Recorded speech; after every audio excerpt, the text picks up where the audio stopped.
Vítajte pri ďalšom videu spoločnosti Watch Deluxe, moje meno je Martin Demko a ideme sa spolu pozrieť na všetky dôležité novinky, ktoré boli predstavené tento rok v Ženeve na Watches and Wonders a začneme rovno značkou IWC.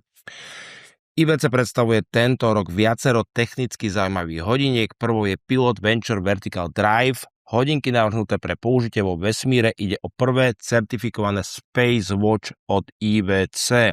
Model nemá klasickú korunku, ovládanie prebieha cez otočnú lunetu a prepínací mechanizmus na boku púzdra, ktorý umožňuje meniť funkcie ako naťahovanie alebo nastavovanie času. Hodinky majú matný čierny ciferník a 44,3 mm priemer púzdra z bielej keramiky a sertania. Vznikli v spolupráci so spoločnosťou WAST a sú určené pre nasadenie na komerčnej vesmírnej stanici Heaven 1. Netreba zabúdať na to, že tieto hodinky budú extrémne vysoké, ale ráta sa s tým, že hodinky budete obsluhovať v rukaviciach a v kozme a tak ďalej, čiže a budete mať na sebe nejaký skafander, takže preto tie veľké rozmery. Ďalšou novinkou je Big Pilot Watch Perpetual Calendar Cerulum. Ide o model vyrobený zo svietiacej keramiky, kde svieti celé púzdro, ciferník a aj remienok. Použitá je superlumina, ktorá umožňuje svietenie viac ako 24 hodín. Model je vybavený večným kalendárom so 7-dňovou rezervou chodu a bude vyrábaný v limitovanom počte 250 kusov pre celý svet. Nasleduje Big Pilot Watch Constant Force Tourbillon v priemere 46,2 mm, púzdro Armor Gold. Hodinky obsahujú turbillon s konštantnou silou, dvojitý ukazovateľ fázy mesiaca a indikátor rezervy chodu. Vo vnútri pracuje kaliber 94-800, limitácia takisto 25 kusov. IWC ďalej rozširuje kolekciu Engineer, predstavuje napríklad model Tourbillon 41 v zlate s olivovo-zeleným ciferníkom a turbillonom na pozícii 6. Engineer Perpetual Calendar 41 vyrobený z titánu 5. úrovne a ide o najľahší perpetuálny kalendár od IWC. Kolekcia sa rozširuje aj o dva 35 mm modely v oceli, jeden s modrým ciferníkom a druhý so zlatou lunetou a osadenou diamantami. Pribúda aj 42 mm verzia v zelenej keramike. Novinkou a pomerne veľkou je za mňa IWC Pro Set, ktorý umožňuje jednoduché nastavovanie večného kalendára vpred aj vzad. Aktuálne to funguje tak, pokiaľ máte hodinky s perpetuálnym kalendárom a nastavíte o rok dopredu, to znamená, že hodinky neviete vrátiť späť. Buď urobíte to, že vyťahnete korunku, počkáte, kým nastane ten dátum, alebo pošlete vaše perpetuály do IWCčka a za nejakých cca 1000 eur vám to opravia. Čiže za mňa je to pomerne dosť relatívny krok. Tento systém sa objavuje v troch modeloch IWC Big Pilot Watch vrátane edície venovanej Le Petit Prince.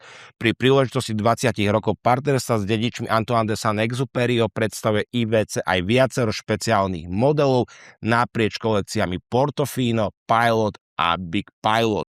Takmer sa tento rok zameriava hlavne na kolekciu Monaco. Monaco Evergraph prináša nový prístavbu chronografu, využíva flexibilné komponenty namiesto tradičných pák a prúžin. Tento systém zabezpečuje presné prepínanie medzi funkciami štart, stop a reset bez toho, aby sa jednotlivé komponenty opotrebovali, aj keď to budete robiť tisícekrát. Strojčok má otvorenú architektúru, obsahuje karbonový vlások, ponúka vyššiu odolnosť voči magnetizmu, 70-hodinovú rezervu chodu a COSC certifikát.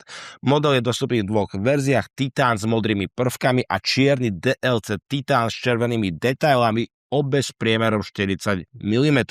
Druhou novinkou je Monaco chronograf s prepracovaným púzdrom a novým in-house kalibrom TH20-11. Púzdro je s priemerom 39 mm, vyrobené z titánu, má upravené proporcie, zakrivené boky a hranatejšie sklíčko. Púzdro s priemerom 39 mm je vyrobené z titánu, má upravené proporcie, zakrivené boky a hranatejšie sklíčko.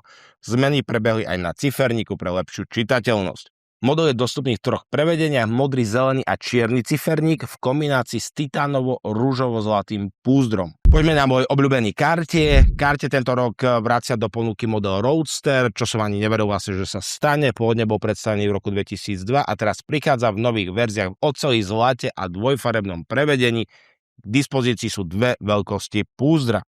Roadster má aerodynamické púzdro, tóna zafírový kryštál a integrovanú korunku s kabošónom. Ciferník má kruhový vzor, rímske číslice, minútovú stupnicu a dátumové okienko. Modely prinášajú in-house automatické kalibre 1847 MC a 1899 MC. Ďalej karte predstavuje nové prevedenie verzie Santo Dumont, najvýraznejší model má ciferník z obsidiánu, ktorý je tenký len 0,3 mm. Ďalšie verzie majú Sunrise ciferník v zlate a platine. Všetky modely majú ručne naťahovaný kaliber 430 MC a nové mesh náramky, okolo čoho je aj vlastne najväčší povyk. Karte zároveň rozšíruje kolekciu kartie privé. Novinky zahrňajú tank Normale, Tortu, Chronograph Monopusová a Crash Skeleton. Tortu Chronograph využíva kaliber 1928 MC s jedným tlačidlom pre všetky funkcie chronografu. Crash Skeleton má nový skeletizovaný strojček 1967 MC. Kolekciu doplňajú nové verzie Tortu a limitované Pantere Materie de Art modely so smaltovaným ciferníkom. Dúfam, že som to prečítal správne. Určite nie. Poďme na Panerai. Panerai predstavuje novinky v rámci kolekcie Luminor. Model Luminor 31 Journey PAM 01631 ponúka 31-dňovú rezervu chodu. Poháňa ho ručne naťahovaný kaliber P.2031/S. Púzdro má priemer 44 mm a je vyrobené z Goldtech materiálu. Ide o limitovanú edíciu 200 kusov. Model PAM 01629 je prvý Panerai vyrobený z kovaného titánu, má 47 mm púzdro a kaliber P3000 s trojdňovou rezervou chodu, limitovaná edícia 100 kusov. Model PAM 01735 ponúka oceľové púzdro rovnakej veľkosti a slonovinový sendvičový ciferník. Modely PAM 01731 a 01732 majú priemer 44 mm, oceľové púzdro, vypuklé sklíčko a kaliber P6000 s trojdňovou rezervou chodu. Model Destro má korunku na ľavej strane. Na záver model Luminor A Journey PAM 01733 ponúka 8-dňovú rezervu chodu, púzdro z Brunito Steel a kaliber P5000. Pokračujeme značkou Tudor, ktorú rovnako ako karte máme v našej budapešťanskej prevádzke.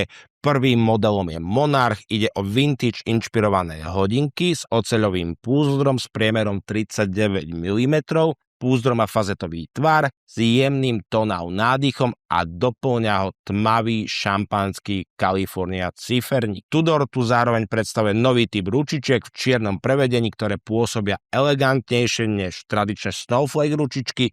Novinkou je dvojčlánkový fazetový náramok. Zaujímavosťou je prehľadné viečko, cez ktoré je vidieť nový kaliber MT5662U. Ide o in-house strojček s meta certifikáciou, ktorý má aj dekoratívne prvky ako zlatý rotor a ženevské pruhy. Ďalšou novinkou je Black Bay 54 v modrej farbe. Tento 37 mm model ponúka Sunrise ciferník, modrú lunetu kaliber MT 5400 a vodeodolnosť 200 metrov. Model Black Bay 58 dostáva nový in-house kaliber MT 5400U, ktorý nahrádza MT 5402. Nový strojček prináša meta certifikáciu a umožňuje aj mierne zníženie hrúbky púzdra, po čom verejnosť tak volala. K dispozícii je 5-článkový náramok, klasický trojčlánok alebo gumený remienok. Black Bay 58 GMT prichádza po novom s 5-radovým náramkom v štýle Jubilee. Tudor zároveň predstavuje Black Bay Ceramic plne čiernom prevedení vrátane keramického náramku. Model má priemer 41 mm, kaliber MT 5602U s certifikáciou Master Chronometer a vodeodolnosťou do 200 metrov. Na záver značka aktualizuje kolekciu Royal, nové modely prichádzajú vo veľkosti 30, 36 a 40 mm, pričom najväčší variant ponúka Day-Date a dátum. Všetky verzie dostávajú nové in-house kalibre a rozšírenú možnosť ciferníkov. Sme na konci videa, dajte nám like, dajte nám odber, zároveň nám napíšte, ktorá značka vás najviac prekvapila v tom pozitívnom smere, ktorý model by ste si vybrali a ktorá značka práve naopak. Ešte raz dajte nám like, dajte nám koment, odber a vidíme sa pri ďalšom videu.